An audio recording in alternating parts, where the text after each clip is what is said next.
پشتون، پختون، پٹھان اور افغان ایک ہی قوم کے مختلف نام۔ پاکستان کا شہری ہوتے ہوئے کوئی کیسے افغان ہو سکتا ہے؟ افغان، پٹھان، پشتون اور پختون کی یہ تکرار کیا ہے؟ پچھلے کچھ دنوں سے پاکستانی سوشل میڈیا پر "ہاں میں افغان ہوں" ٹرینڈ چلتا رہا، جو فرشتہ نامی ایک بچی کے ساتھ مبینہ زیادتی اور قتل کے واقعے کے بعد شروع ہوا تھا۔ اس ٹرینڈ کے حق میں لکھنے والوں کو مخالفین کی طرف سے غدار، ضمیر فروش اور دیگر کئی اور سخت القابات سے نوازا جاتا رہا،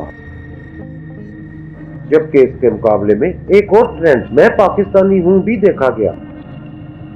اگرچہ مخالفین کا غم و غصہ صرف افغان لفظ استعمال کرنے تک محدود نہیں ہے، لیکن یہ بھی ایک سچ ہے کہ جب بھی پاکستان میں رہنے والے پشتونوں نے خود کو افغان کے نام سے پکارا ہے، دیگر نے اس پر برا منایا۔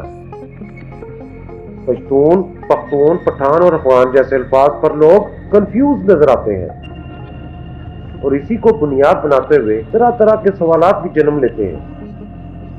اس موضوع کو بہتر طور پر سمجھنے کے لیے مختلف تاریخی کتب کی روشنی میں ان پر غور کرتے ہیں، تاکہ کسی قسم کا بہام باقی نہ رہے۔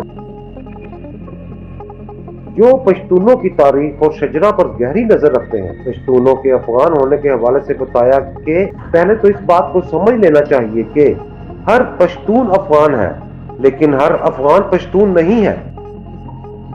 انہوں نے کہا کہ افغان ہونا پشتونوں کی قومیت کو ظاہر کرتا ہے، لہٰذا اس بات کو بنیاد بنا کر آپ کسی سے یہ نہیں کہہ سکتے کہ پاکستان چھوڑ کر اپنے وطن چلے جاؤ، کیونکہ پاکستانی ہونا اس کی شہریت ہے اور افغان ہونا قومیت۔ پشتون خود کو افغان کیوں کہتے ہیں؟ اس بات کو اچھی طرح سمجھنے کے لیے ہم پہلے لفظ پشتون کا تفصیل سے جائزہ لیتے ہیں۔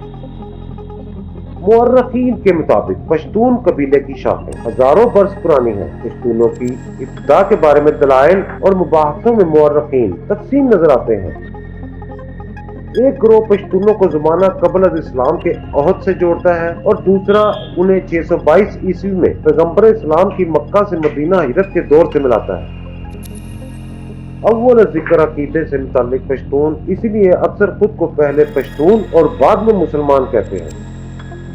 بہرحال ایک بات پر تمام مورخین متفق ہیں کہ پشتون یا پختون کا تصور افغان سے بہت پرانا ہے۔ پشاور یونیورسٹی میں پشتو اکیڈمی کے پہلے ڈائریکٹر مرحوم مولانا عبدالقادر نے اس کی وضاحت کچھ اس طرح کی تھی کہ ہزاروں برس پہلے تک جب پٹھان اور افغان کا تصور بھی نہ تھا، اس وقت ایک قبیلہ تھا جس کو ابتدائی طور میں پخت یا پختین کے نام سے یاد کیا جاتا تھا، اور بعد میں پشتون یا پختون کی صورت اختیار کر گیا۔ بعض محققین کا دعویٰ ہے کہ لفظ پشتون کا ذکر رگ وید میں کیا گیا ہے، جس میں اسے پخت کے نام سے یاد کیا گیا ہے۔ قابل ذکر بات یہ ہے کہ خود رگ وید کا زمانہ 1400 سال قبل مسیح ہے۔ بعد میں یونانی مورخ ہیروڈوٹس 486-466 کافمین نے بھی اپنی تحریروں میں ایک قوم کا ذکر کیا جو ان کے الفاظ میں تیر انداز تھے۔ ان کا لہجہ سخت تھا، دراز کر اور طاقتور جسم کے مالک تھے۔ ہیروڈوٹس نے ان کو پختوکس، پختو اور ان کے وطن کو پختیکے کے ناموں سے یاد کیا ہے۔ یہاں ایک بات قابل ذکر ہے کہ پشتون صرف ایک نسل نہیں بلکہ ایک مکمل ضابطہ اخلاق کا نام ہے، جس کو پشتونولی کہا جاتا ہے۔ 5 ارکان پر مشتمل یہ ضابطہ اخلاق ایک طرح سے پشتون معاشرے کا آئین کہلاتا ہے۔ پشتون معاشرہ ایسے شخص کو پشتون ماننے سے انکار کرتا ہے۔ پریشان خٹک اپنی کتاب پشتون کون میں لکھتے ہیں کہ موجودہ وقت میں پشتونولی پر پوری طرح عمل درآمد نہ ہونے سے پشتون معاشرہ زوال و تباہی کا شکار ہے۔ مندرجہ بالا بحث سے ایک بات تو طے ہے کہ لفظ پشتون کا تصور افغان سے بہت پہلے سے موجود تھا۔ تو پھر سوال یہ ہے کہ پشتونوں نے خود کو افغان کہلانا کب اور کیوں شروع کیا؟ لفظ افغان کے بارے مورخین نے متضاد نظریات پیش کیے، کیونکہ مورخین کا ایک گروہ پشتونوں کو یہودی اور دوسرا ان کو آریہ نسل بتاتا ہے۔ لہذا دونوں گروپوں نے اپنے دلائل سے پشتون اور افغان کی بحث بھی اسی تناظر میں کی ہے۔ پشتونوں کے بنی اسرائیلی ہونے کے نظریے کو ماننے والوں کا کہنا ہے کہ اسرائیل میں جس شخص کو عزت دینا مقصود ہوتا تھا اس کے نام کے ساتھ اب لگا دیا جاتا تھا۔